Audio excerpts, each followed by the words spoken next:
Përshëndetje të dashur miq të Chelsea, jemi rikthyer edhe këtë javë dhe do të flasim për iniciativat komunitare. Gjithëpërfshirja është vlerë kudo në botë sot. Institucione të ndryshme, politika të shumta globale adresojnë gjithëpërfshirjen si vlerë e shoqërive demokratike. Sa ka bërë Kosova në këtë drejtim?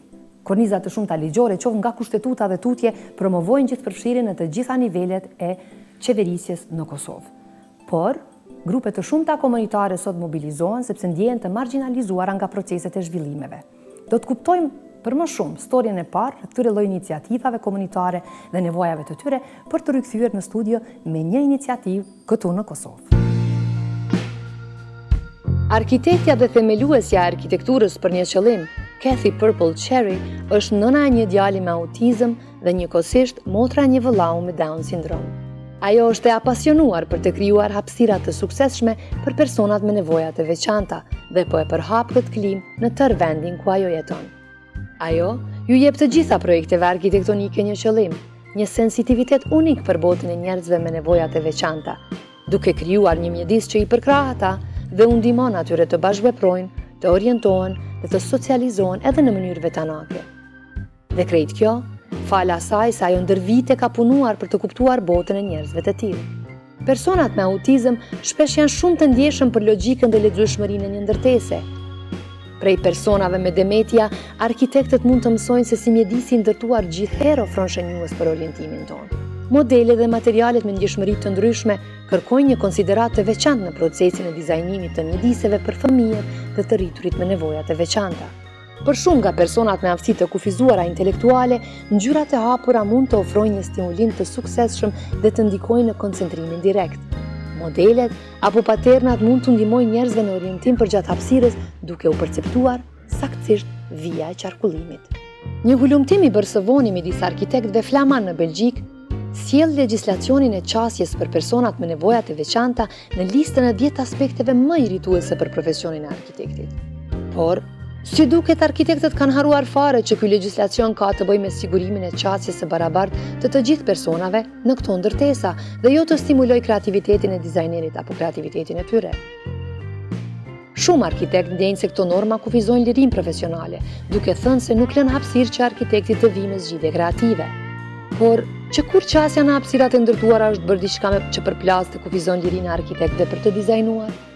Përmes një interaksioni të veçantë me mjedisin e ndërtuar, njerëzit me nevoja të veçanta zhvillojnë aftësi të identifikojnë kualitetet hapësinore për të cilat shpesh as arkitektët nuk janë të vetëdijshëm. Përmes kësaj, ata në fakt të zgjerojnë mundësinë e arkitektëve për ta kuptuar dhe për ta dizajnuar më mirë hapësirën. Çdo ditë më shumë, arkitektët po bëhen më të përgjegjshëm dhe më të ndërgjegjshëm për komponentën sociale në arkitekturë dhe në bërjen e qyteteve.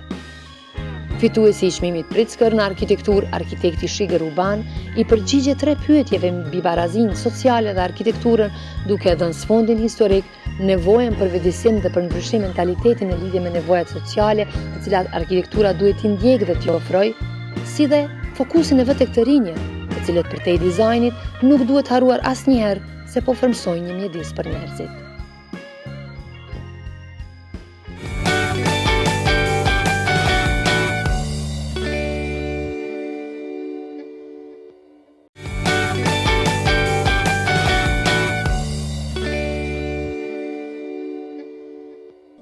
Jemi në studio të dashur miq dhe me mua bashkë janë përfaqësuesit e 2 shoqatave këtu në Kosovë, nga shoqata Down Syndrome Kosova, pranë meje Sebahate Beqiri, drejtoresh e shoqatës, po ashtu Leonora Shabani Bajraktari, përfaqësuese e grupit të prindërve, si dhe Cen Krasniqi, kryetar i shoqatës së autizmit në Kosovë. Mirë se erdhët në Chelsea. Faleminderit që pranuat të ndajmë bashkë eksperiencën tuaj, sfidat tuaja si komunitet dhe idetë juaja, vizionet tuaja për të adresuar nevojën e fëmijëve dhe njerëzve të prekur, qoftë nga autizmi apo nga sindroma Down. Po nisim Sebi me ty, cilat janë sfidat që ky komunitet përballet thuajse çdo ditë?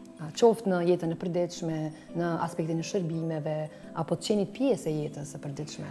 Sfidat në të cilat ballafaqohet komuniteti prekur me Down syndrom, se dhe prindrit e personave të prekur me Down syndrom, janë ato sfida që çdo ditë ballafaqohemi me mungesë të shërbimeve, me trajtim jo adekuat, me të drejta jo të barabarta, sa i përket edukimit, arsimimit dhe punësimit të personave të prekur me Down syndrom. Ne si shoqat që nga viti 2007 kemi punuar shumë në ngritjen e vedijes të qytetarëve dhe i kemi ngrit nevojat e komunitetit të prekur me Down syndrom tek institucionet e vendit. Vrehen disa ndryshime pozitive, mirë po ende ka shumë për të punuar. Prof, falë që po drejtona kështu, po nuk kom qare, me që të kom pas profesorën në studime, pavarësisht që jeni në një rol krejtësisht tjetër sonte këtu bashkë me ne. Po, sa i përket grupit të fëmijëve ose njerëzve të prekur me autizëm, sa keni arrit me identifiku, domethënë njerëzit e prekur nga ky sindrom, të shpjegojmë njerëzve që këto nuk janë sëmundje, domethënë janë njerëz që kanë një nevojë të veçantë dhe duhet një përkushtim pak më i madh dhe një trajtim pak më i madh për të qenë ata pjesë e jetës tonë dhe për të pas mundësi, domethënë që ta bëjnë edhe jetën e pavarur, Identifikimi ty është shumë i vështirë, edhe në botë edhe te ne. Është çështje që autizmi, si më thonë, si çrregullim është identifiku vonë dhe ende nuk është i stabilizuar sakt kriteriumet për vlerësimin e tyre. Normal, ka për çdo herë varianta të reja të vlerësimit të tyre, ka grupacione në aspekt shkencor, quhen 5 lloj kategori, themi, mos himaton, por problemi është te identifikimi i tyre. Në krahasim me këto çrregullime tjera, për shembull sindrom Down, që është i dukshëm, autizmi është pothuajse i padukshëm edhe në fazën e hershme pothuajse i pa identifikuar. Kështu që shumë prej prind nuk e marrin seriozisht atë problem dhe nuk e paraqesin, nuk e din me çka ballafaqohet. Është tjetra edhe kur ke ngrisin shqetësimin, nuk kanë adresë të saktë ku marrin informata të sakta. Kështu që numri i tyre tek ne që neve e dim është shumë i vogël. Muj me thonë ndoshta sillet një shifër 400-500 që përmendet, por duhet me ditë që në shifrat botërore thuhet, për shembull me kriteriume amerikane, 1 në 68 fëmijë. Tash mundesh me marrë me mend me llogaritme 2 milion banor sa pas kemi në Kosovë. Do të thonë shumë është numri i madh, shumë është lloj-llojshmëria tyre, ka prej njerëzve total të varur deri te shkencëtar eminent. Ose gjeni që patëm rastin me pa pianistin. Prandaj, kjo e ka bërë të vështirë identifikimin e tyre. Prandaj, neve shumë ballafaqohem me shumë sfida. E para është që nuk po e dim sakt, mos them kush është autist.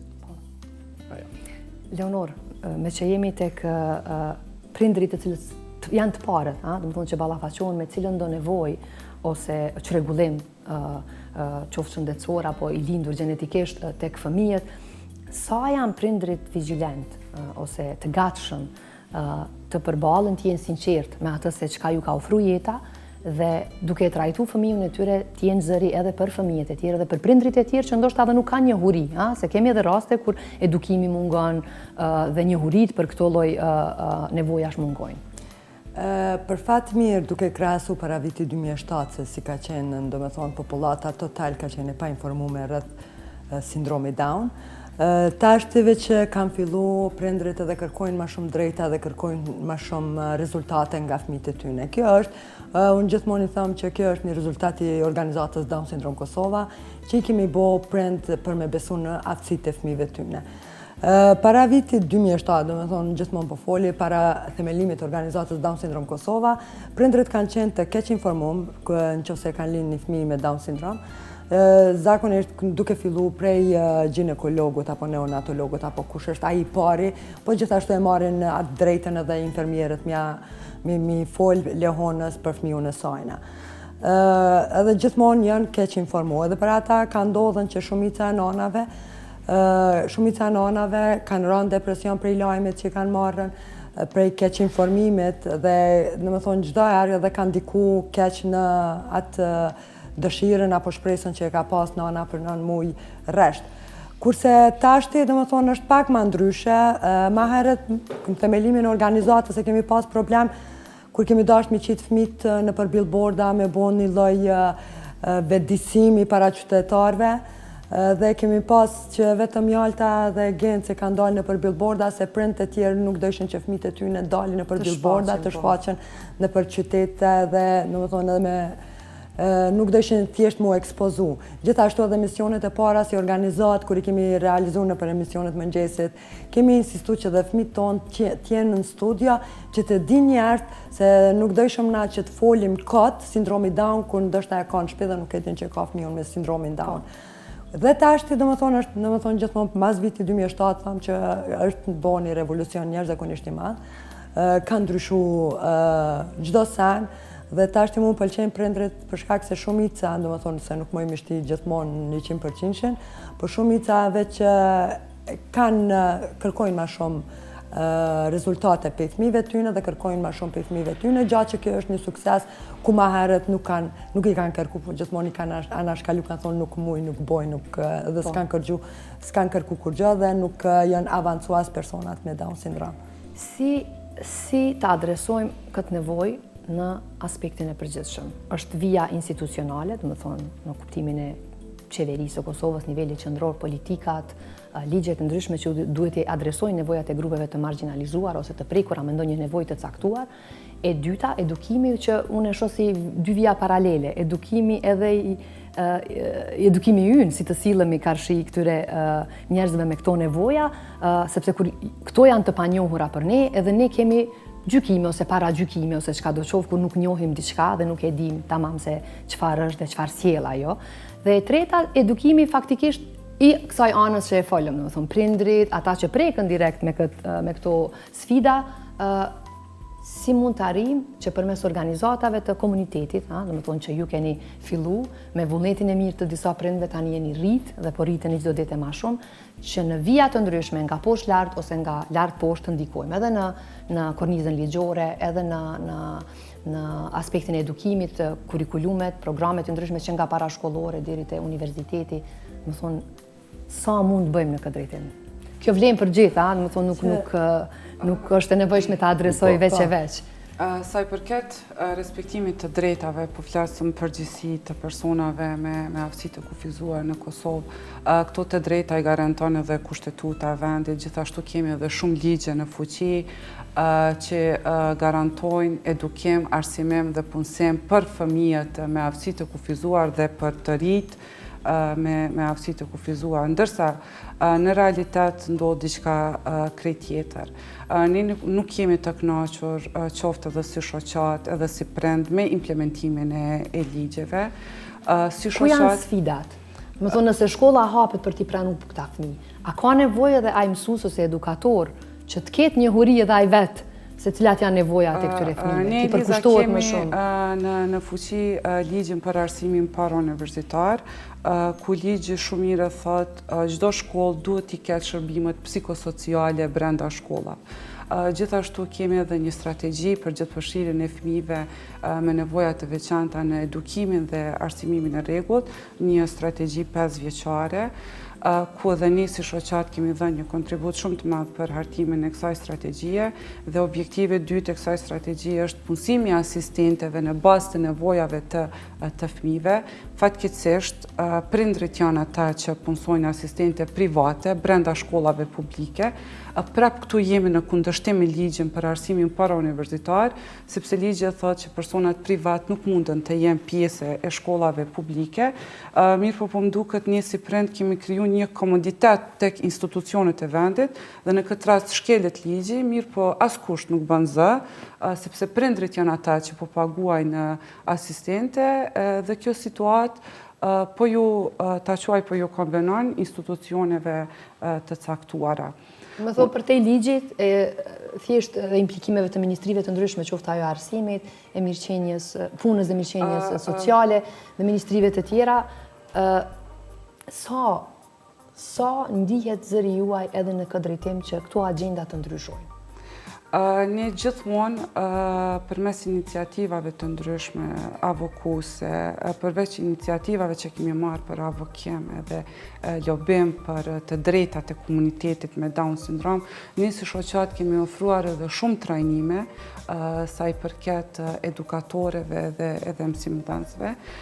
Kanë qenë trajnime shumë profesionale, mirë po në shumicën e rasteve ndodh edhe pikërisht prej mësimdhënësve që kemi pasur në trajnime, nuk kanë arrit që atë njohuri që kanë marrë në trajnime ta përdorin në klasa ku i kanë fëmijët me Down syndrom. Gjithmonë është një fajtor, mirë po në bazë punës, në bazë monitorimeve që kemi bërë si shoqat, problemi më i madh qëndron se askush nuk monitorohet nga një mekanizëm i caktuar. Në kuadër të strategjisë, mos të harroj ta ceki, ne kemi edhe planin individual, që është një dokument zyrtar për identifikimin e nevojave të fëmijëve me aftësi të kufizuar, për vlerësimin e fëmijëve me aftësi të kufizuar, ndërsa ne kemi shkolla në Kosovë, sidomos në vendet rurale, që nuk ka njohuri, që ekziston një dokument zyrtar, e mos flasim për përdorimin e atij planit në raste të caktuara. Dua të ndalem, prof, te ajo se çfarë edhe emisioni është do të thënë dedikohet arkitekturës, kulturës urbane në përgjithësi, dhe dikush po nëse është duke na shiku, po mendon se çfarë po bëjmë ne këtu me çështjet sociale, çka po flasim sot.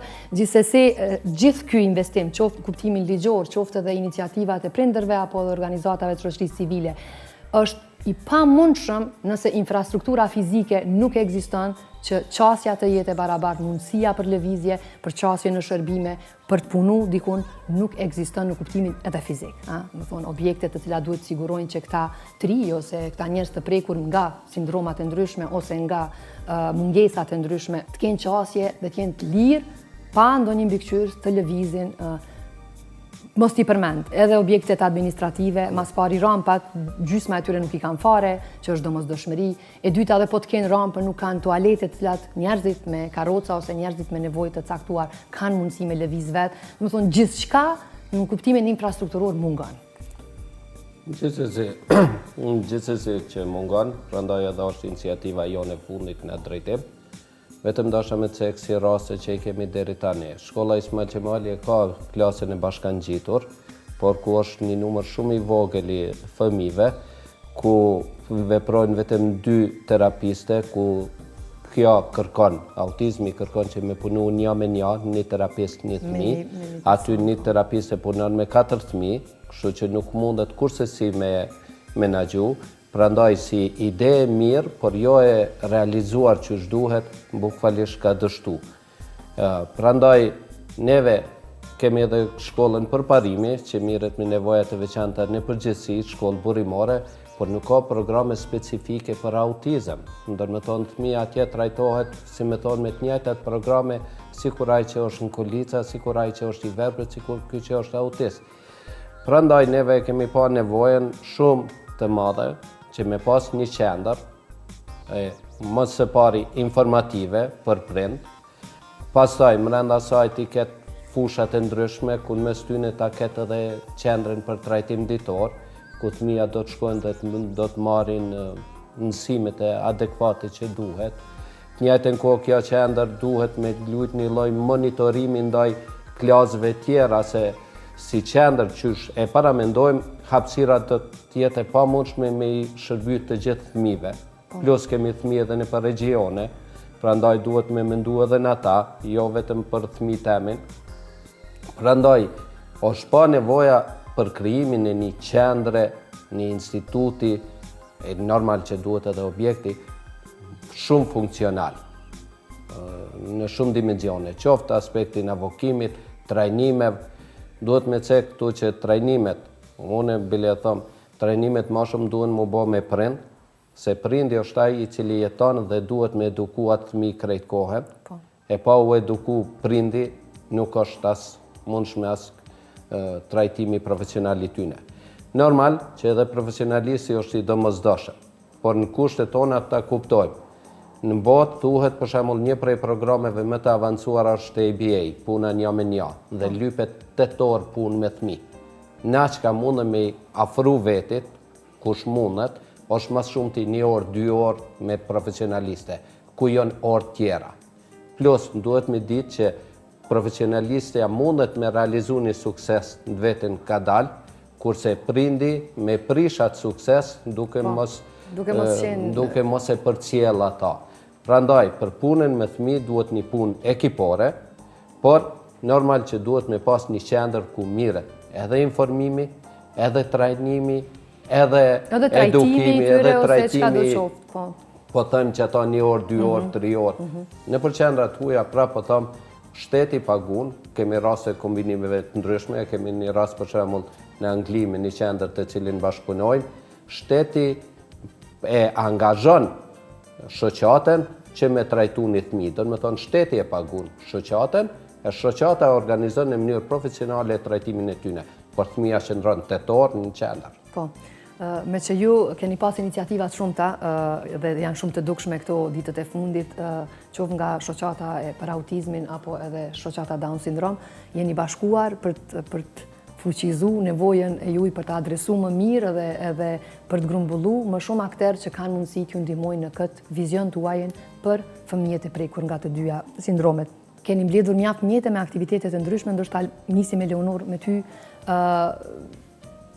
mbrëmjet, gala që kanë qenë për bamirësi, aktivitetet të tjera vedisuse, së fundi maratona, do të thonë njerëz të ndryshëm janë grupu edhe me vetë iniciativë që të bëjnë diçka dhe të kontribuojnë në mënyra të ndryshme. Kam drejtën, Eliza, duke thjesht me paragjykime jemi marrë më herët edhe shumë kom dyshu që telefonatat nuk do t'jenë suksesshme, ku njerëzit nga diaspora, nga vende, kanë thirrë non-stop dhe kanë dhuru mjetet e tyne, apo çka do që ata kanë pas mundësi për me ofru për ngritjen e kësaj qendre për fëmijët e prekur me autizëm dhe fëmijët e prekur me Down syndrom.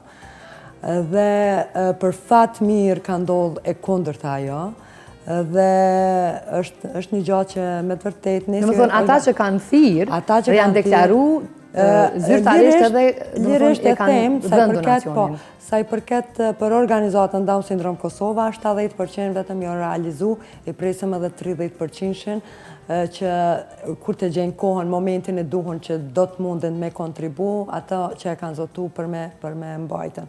Me të vërtet, ne si organizatori jemi ndiher zakonisht sukses shumë edhe të lumtur që me të vërtet nuk kemi vetë, po dojnë njerëz të na ndihmojnë. Zakonisht të them që kur të shet dikush që po mundohesh, nuk mundohen njerëz, na shqiptarët e kemi prap një pjesë të humanizmit që na mban ende gjallë ajo, dhe për ata dhe njerëz janë mundu dhe ata të na ndihmojnë që të na letojnë neve sa ma shumë sa i përket ngritjes qendrës për fëmijët e prekur me Down syndrom dhe autizëm. Gjatë që me të vërtet janë mbledh dhe kanë te kalu shumën 200.000 euro dhe muj me thonë afër 300.000 euro që janë mbledh fonde, por gjithashtu janë edhe shërbime që kanë ofru materiale ndërtimore, kanë ofru arkitekte, në me thonë gjithdo sen që kanë mujtën ndryqimin dikush kopshtin, në me thonë edhe ata që kur e kemi futë në valut... Ajo zbërthehet, do më thonë, në kohë dhe në para, po, gjithsesi.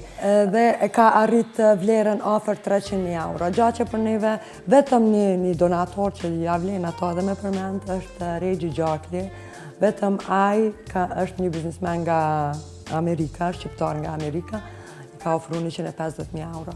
Kështu që edhe janë aloku mjetet, gjatë që me të vërtet vetëm me ato pare kur i deklaroj ai përmes telefonatës, e dishëm që ai është i sigurt edhe ai kam i dhonë. Natyrisht një falenderim i madh shkon për gjithë njerëzit e vullnetit të mirë, për gjithë iniciativat komunitare, sepse përtej vedisimit dhe krijimit të një mentaliteti të ri, në një përgjithësi e karshi njëri tjetrit, krijojnë mundësi të reja edhe për partneritete, për të ngrit hapësira të reja ku të gjithë mund të zhvillohemi në një formë ose tjetër. Megjithatë, sfida ende për ju ekziston. Duhet keni një hapësirë ku duhet të ndërtohet qendra, duhet keni bashkëpunim me institucione. Si e keni menduar gjithë procesin? Sa i përket bashkëpunimit me institucione, ne pak para disa dite kishim takim me kryetarin e komunës të Prishtinës dhe me të vërtet janë shumë të gatshëm për bashkëpunim dhe tash jemi në atë fazën ku do të kontaktojmë institucionet. Tash pritet të kemi kontakte edhe me Ministrin e Punës, Mirëqenies Sociale. Ne deri më tash, siç e tha edhe Leonora, kemi qenë në fazën e mbledhjes të fondeve, edhe shoqata autizmi, edhe ne si shoqat, ndërsa tash jemi në fazën e bashkëpunimit me institucionet që ky proces të shkojë përpara sa më shpejt. Prof? Më falë, dashta me zbërthy diçka që ka konsideroj shumë e rëndësishme. Krahas ndihmave shumë të mëdha që janë zotëri Tregjakja që e përmendi, bashortes Tina Shpresa, e cila aktivisht punon këtu dhe i përcjell çdo gjë, ndihmon në trajnime, siguron bjen trajnues. Duhet me cek edhe dhuratën e shkollës Mehmet Akif, ku na kanë ardhur edhe me cent që i kanë mbledh vetë fëmija. Do me thonë në Nizar, ku ka pas vlera edhe të vogla, por për neve kanë qenë shumë të mëdha se kemi ditë prej ku na janë. Neve me këtë rast i kemi synu, themi, organizatat ndërtimore, që ato kanë kontribuar dhe shumë prej tyre kanë ofruar shërbime, se mendojmë që duhet me shku në atë politikë që dikush me na ofru ato që ka për ta është ma pak e dhimbshme, e për neve në ndihmon shumë.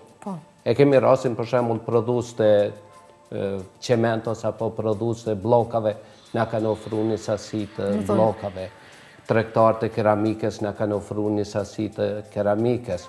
Kemi rastin që hiç nuk duhet me i hek ndihmën për shembull në disa hotele kur kemi pas trajnime, duhet me përmend si Riuci, Afen, na kanë ofruar dhomë pa pare për trajnues që vinë prej jashtë. Do të thonë aty ne po ju paguhet, po ju kushton, më thojza po tam pak më pak, neve po na ndihmojnë shumë. Prandaj po du me thonë, kontributi ndaj këtyne kategorive mundet me qenë i shumë thjeshtë. Kontribut i një prindit mos ku gjë tjetër është me kuptu një nanë e cila ka probleme një fëmijë në autobus.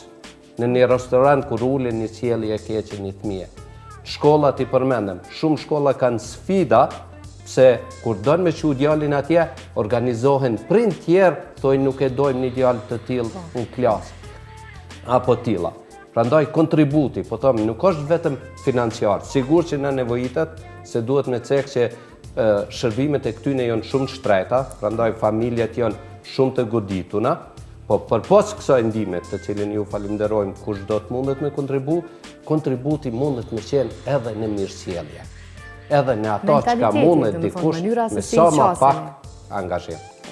Leonor, vetë e keni pas vajzën mjaltën, të prekur nga sindromi, keni insistu shumë ndër vite që ajo tjetë pjesë e barabartë në shkollë, në proceset e tjera, e keni sfidu dhe vetën, i keni të i kalu, ndërsa i keni shtyku fit. Thjesht, unë jam e lumtun që mjalta ka qenë edhe pjesë e jetës teme. Tash po emocionona pak. Ama kisha pas qef me nda me njerëzit rrëfimin tonë personal. Prej kur ke lindë në një rrethon shumë të vështirë, kur mjalta ka lindur në zotën në Durrës, dhe deri te kushtimisht mbarimi i jetës së saj. Dhe më thonë, për fat të keq mjalta ka lind gjatë periudhës kohës luftës, dhe më thonë, 8 muaj shtatzane më dalë refugjat, dhe mjalta, dhe më thonë, ka lind në majnë, vitin 1999, ishë bile gjithmonë e tha me krenari, vajza në kam dursake, gjithmonë e tha isha me krenari, vajza ime është dursake. Po, nuk e di pse gjatë gjithë shtatzanis time, ju më konë atë shumë e dashuruar në atë të frytjen tem, po kur e linda mas 3 ditë më tregun që për shkak ndoshta duke pa ajo doktoresha që unë nuk kam lidhje, se më pyet se si duken sytë, si duket goja, si duket në veshët, dhe unë me gjitha herë të i thonë shumë të bukur, shumë e bukur që ka jam, edhe ajo e pa që unë nuk kam kur par njohuri e saj përket sindromit Down, edhe vetëm po më tregon për problemet e zemrës. Më thonë, ajo ka qenë ajo, unë gjithmonë e krasë me një bume atomike në trunin ta, ajo ka qenë ajo, në më thonë, lajmi jam i pari mas një muji, ne duke kërku mjek në përkampet ndryshme, herë të italianë, të isha se mos po ma marim vajze me qunë Itali me operu, shko të kampin francez, mos po ma marim vajze me ma operu, po për fatë keqën Shqipni nuk i mershin edhe mi qytë jashtë, as për operim, edhe nuk problemi mjaltës. Ka qenë që jeni vënu, dhe më thonë, në jo, nuk operojke, asë në Shqipni, asë në Kosovë, dhe më thonë. Edhe i shumë problemi komplikum. Dhe për ata, dhe më thonë, u dashke vetëm në përvendet perëndimore. Dhe mas një kohë, dhe më thonë, masi që u kësy, më vërtet mas një mujë, dritoni po më tregon që mjalta është me sindromin Down. Seriozisht e kam edhe thonë me shumë respekt, po me të vërtit as pak nuk e mërzit saj për këtë sindromi Down, se se kom di që ka është, thjesht. Me që më ka thonë dritoni që do të me punu ma shumë me ta, Dhe unë do të me punu dhe seriosisht për një gjatë që u konë që anë varë për dorës tam, nuk ju kom frigu asaj, e kom ditë që si në anë kom mundu me dhonat maksimumin ta. Ju keni mri me gjithat që edhe vetë, edhe përmes mjaltës, me i mobilizu, ndoshta në mënyrë krejt të pa imponume, shumë prind të tjerë. Mjalta kohët e fundit, do më thonë masi që u rrit dhe do më thonë për themelimit organizatës, ajove që u boni ikone dashurisë dhe unë thonë lirësh që ka ra mjalta dhe ja u ka ndru, do me thonë shumë njerëzve. Ua ka mbëllësu jetën edhe tjerëve. Ja u ka ndru edhe shumë njerëzve mendimin se i përket sindromit Down, se gjithmonë janë etiketu si të rrezikshëm, si agresiv, kurse në momentin kur janë taku me mjaltën. Absolutisht është e kundërta. Është krejt e kundërta. Me shumë dashni. Për fat mirë, do me thonë me gjitha ato sfida që i kom pasën për mjaltën, që qysh me operu, qysh me abo qarën, do me thonë e kom pasë shumë problem. Për fat mirë një shoqë që më ka nimu, kemi qenë në Amerikë, e kemi operu, po për fat keq ka qenë shumë vonë për mjaltën dhe nuk ka pas sukses ajo. Dhe prapë si prindër u dashtën mu ballafaqu kur është diagnostifiku me hipertensionin pulmonar, me shumë sene, po për fat keq mjalta dhe nuk ndroj jetë, po më them që ato e kanë bajt ma shumë edhe dashuria, e kanë bajt edhe lumturia që e ka pasën në jetë, ka qenë një fëmijë jashtëzakonisht i lumtur, ka qenë një fëmijë jashtëzakonisht i harreshëm, se po mos t'i kishte edhe këto dyja, mjalta kishte vdek më herët. Të tillë do ta kujtojmë gjithë, po mendoj gjithë ne që ka qenë pjesë e jetës tonë. Unë them gjithmonë ai kuptohet që malli merr për to shumë, po gjithmonë them që shoqëria që e kom pas unë për 15 vjet mjaltën, ajo ka qenë ajo që ma ka ndryshuar domethënë jetën, se unë edhe e re jo martu. Ajo ma ka dhoni drejtim të jetës dhe për ata kjo është një sfidë e jetës që na do të mu pajtu dhe do të mu ballafaqu me çdo problem të jetës. Jo rastisht, më falë se qëllimisht, jo rastisht pata dëshirë që të ndash një pjesë të rrëfimit tënd me të tjerët, sepse sigurisht ka plot kësi rrëfime të prindërve që kanë sfidat shumëta dhe është dashuria komponenti ndoshta kryesor prej pamundësive tjera që mujnë me... Sipas, domethënë, eksperiencës tam, unë them që duke u rrit me mjaltën, duke e pa mjaltën. Jeni rrit edhe ju besoj. Unë them që problemi nuk janë fëmija, problemi jemi na të rriturit që i etiketojmë fëmijët tonë, se nëse i trajtojmë normal, nëse i trajtojmë që është dohet në familje, kuptohet që edhe këta nuk kanë mu vrejtën edhe atë shumë. Ky është problemi, domethënë, më i madhi që ne si të rritur e bojmë tek fëmijët e tonë.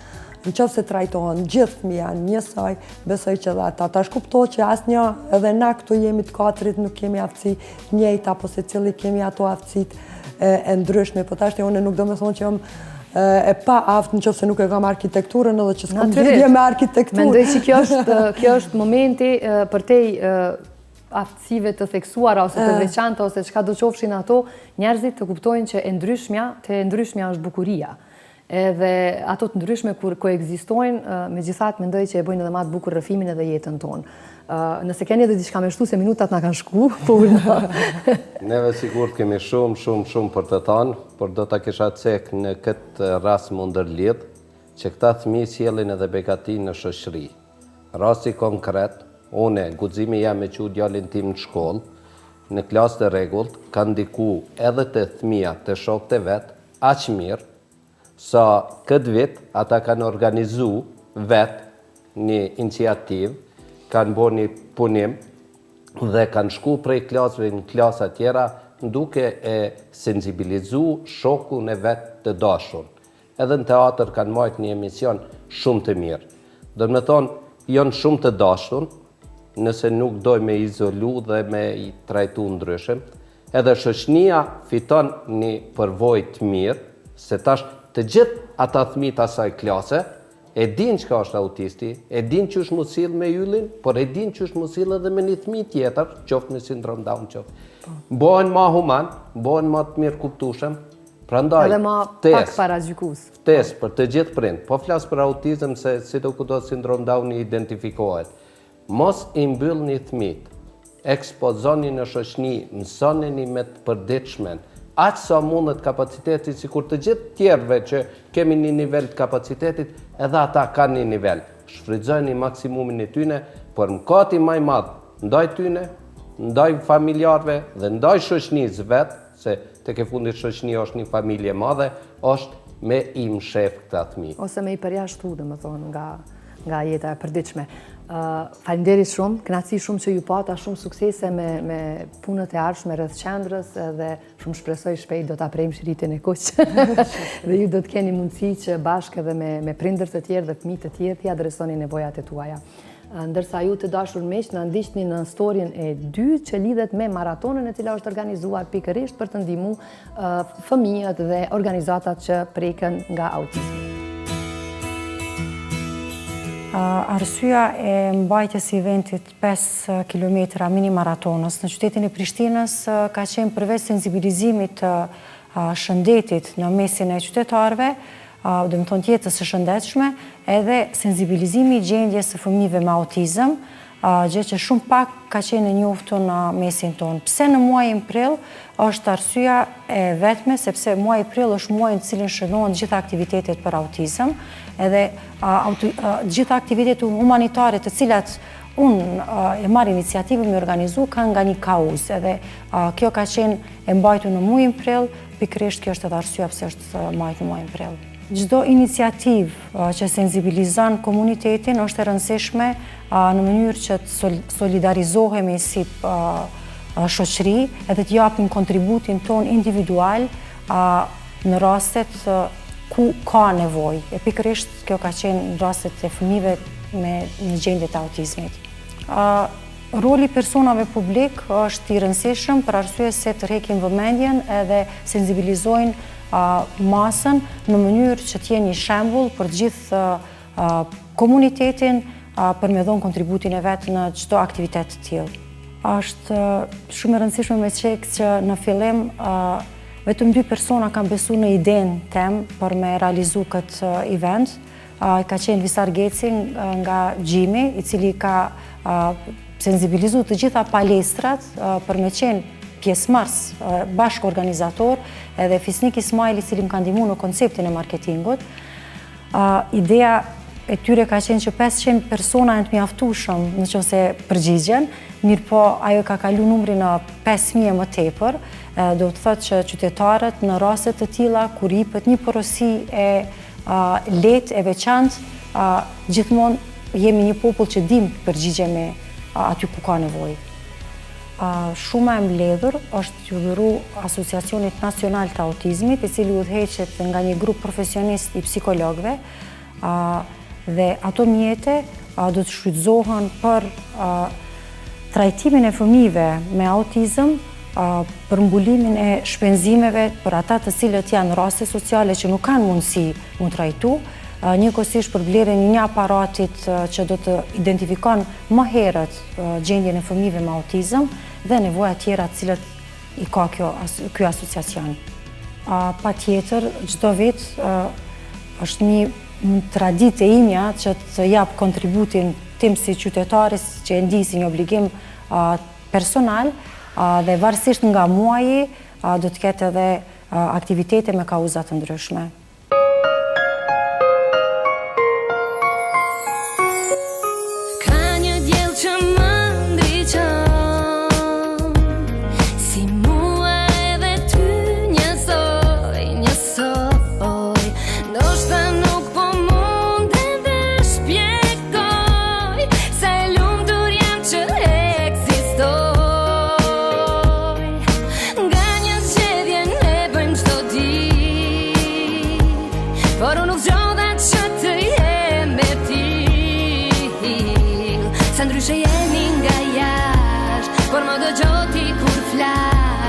Se për brenda ne jemi njësoj.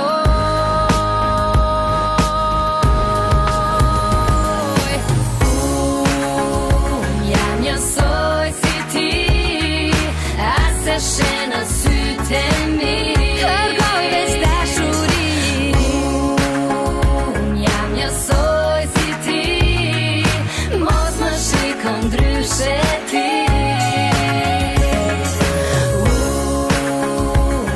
Yes.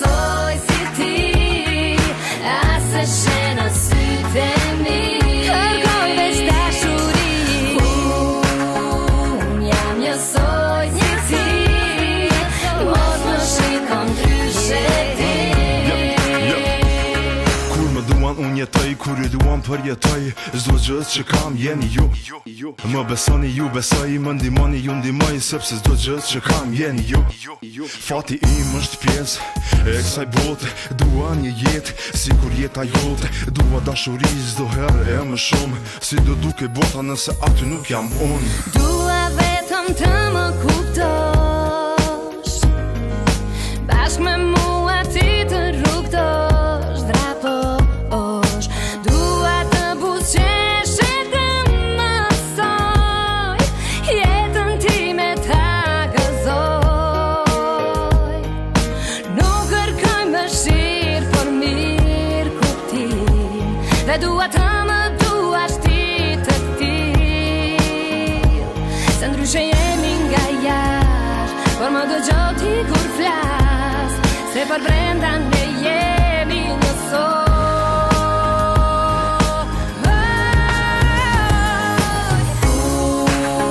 Unë jam njësoj si ti, as e she në sytë e mi, kërkoj veç dashuri. Unë jam njësoj si ti, mos më shiko ndryshe ti. Unë jam njësoj si ti, as e she në sytë e mi, kërkoj veç dashuri. Unë jam njësoj si ti, mos më shiko ndryshe ti. Kur vjeshta vjen, e bjen shi që nuk pushon, frynë era qeli grit, gjethi bjen e vetën. Tim në gjakin, familje, harmoni, ndritare një fëmi që ka botën në ti jashtë. E she rrugën që grindët me reshje, mbranda babën me gazete, nanën me buzëqeshje, dallon veçori si kur unë e ti, e prap si kur na e ndjen vjeshtën me shi njejt, i përjetën krejtë, i prek shpejt, emocionet të rrethana ti përcepton drejt, jetën e bën njejt, dallimi është e mënyra, nevoja bjen natyra, se bota është me ngjyra. Unë jam njësoj si ti, as e she në sytë e mi, kërkoj veç dashuri.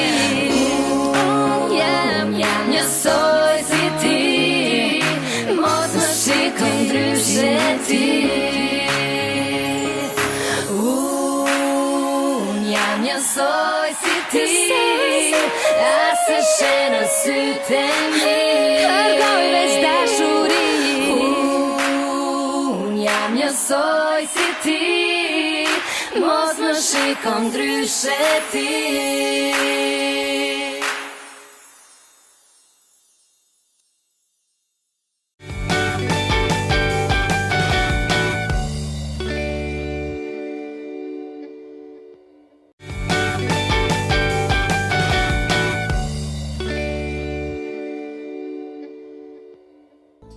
Kemi ndjekur edhe storin e dytë, ndërsa tani për ju vjen këshilla.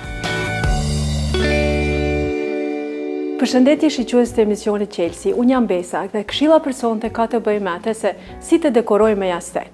Jasteket padyshim se janë një ndër aksesorët e rëndësishëm dhe shumë të përdorur në dekor, sepse përveç që ofrojnë komoditet, jasteket mund të krijojnë një interesim vizual në hapësirën të cilën e dekorojmë. Përveç interesimit vizual, ne me jastek dhe me përdorimin e tyre mund të bëjmë ndryshimin e pamjes çfarë do hapësire apo sofës apo mobiljeve. Edhe mobiljet më të thjeshta ose hapësira më e thjeshtë do të duket bukur po që se e dekorojmë mirë me jastek. Ja tani, këtu e kam një grumbull të jastekve dhe do të përpiqem që me përdorimin e tyre t'i krijoj disa pamje të kësaj hapësire të thjeshtë, të kësaj sofe po ashtu shumë të thjeshtë. Po filloj me këta dy jastek të mëdhej të dimensionit 60 me 60 cm dhe do t'i vendosim kështu në mënyrë paralele dhe për shtresim dhe për ngjyrë do ta përdorim këtë batanie të hollë.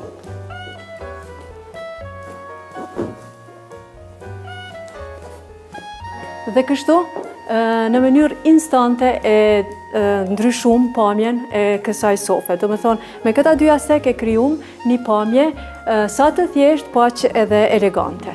Që ta kryojmë pamjen tjetër, do t'i përdorim disa jastek tjerë dhe për bazë, gjithashtu do t'i përdorim këta jastekt që i përdorëm në kadrin e mëparshëm, do t'a heqim këtë batanie dhe tani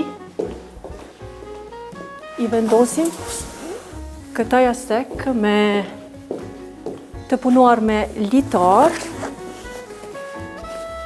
dhe për ta kompletuar pamjen, gjithashtu do ta përdorim edhe këtë batanie të ngjyrës së qeltë dhe kështu në këtë mënyrë e kem krijuar një pamje kostale, verore që të përkujton pushimin, relaksin.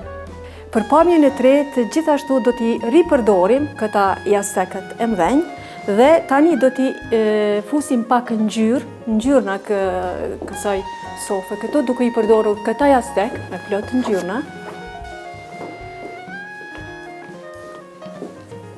Dhe gjithashtu, për një shtresim tjetër, do ta përdorim gjithashtu këtë batanie dhe këtë jastek të vogël me dizajn gjeometrik.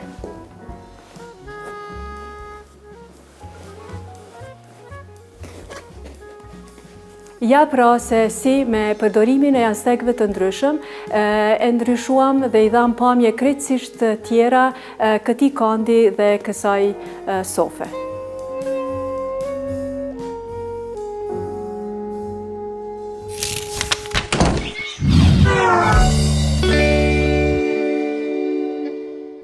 Këtu kemi përfunduar për këtë javë të dashur miq, ndërsa ju që nuk keni pasur mundësi të na shihni mund të na ndiqni në Facebook në Chelsea TV Show dhe në kanalin zyrtar të Radio Televizionit 21 në YouTube.